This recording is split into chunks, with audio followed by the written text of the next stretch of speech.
전립선 수술을 하시면 피가 나는 경우 무조건 소변줄을 착용하셔야 됩니다. 요도 협착이라든지 방광에 뭐 문제가 생긴다든지 그 출혈이 생길 수 있다. 역행성 사정 이런 것들 때문에 되게 많이 꺼려하셨어요.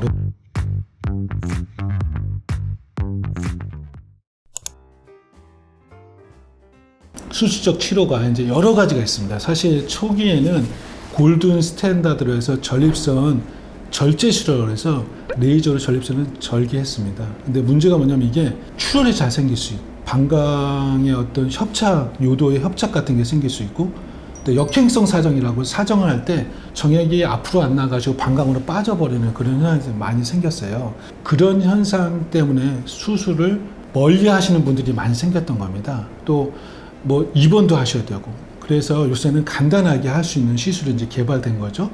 요새 이제 많이 쓰는 게 전립선 결찰술이라고 해서 그 유로 리프트라는 그런 재료를 이용해서 전립선을 이렇게 묶어주는 겁니다. 그러면 이 요로에 나가는 정액에 나가는 게 문제가 되지 않기 때문에 역행성 사정이 없이 이제 시술할 수 있고 뭐 전신 마취를 할 수 있는 게 아니라 간단하게 시술을 할 수 있기 때문에 요새 이제 많이 이용하고 계시고요. 물론 이게 보험이 안 돼요. 비보험이신데 실비보험이나 실손 같은 거는 뭐 할 수 있습니다. 그래서 거의 다 70-80%는 타는 걸로 되어 있죠.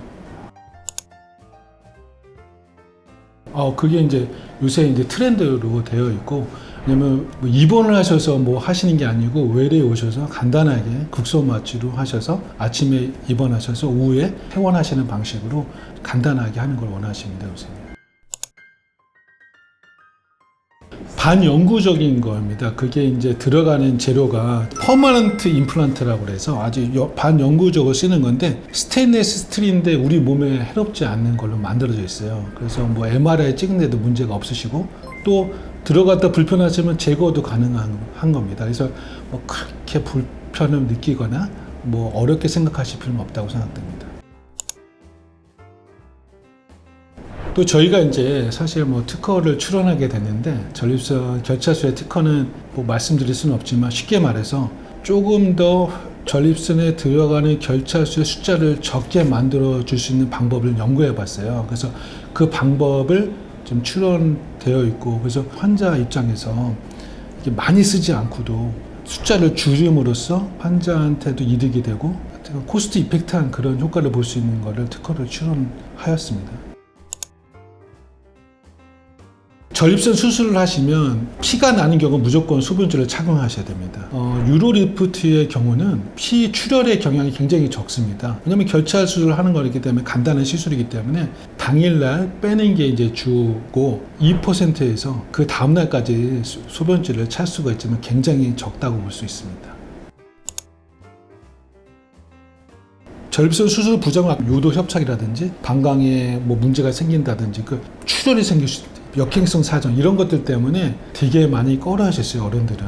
왜냐면 그런 것들을 보고 또 친구들이 수술하는 거 보고 막 피 막 쏟는 거 방광 소변줄 꽂고 오랫동안 차고 계시는 걸 보고서 친구분들한테 잘 권하지를 않으시더라고요. 너무 힘들어 하니까. 근데 요새는 그 유로리프트라는 간단한 시술이 개발되어 있기 때문에 간단하게 이제 이용하시면 될 것 같습니다.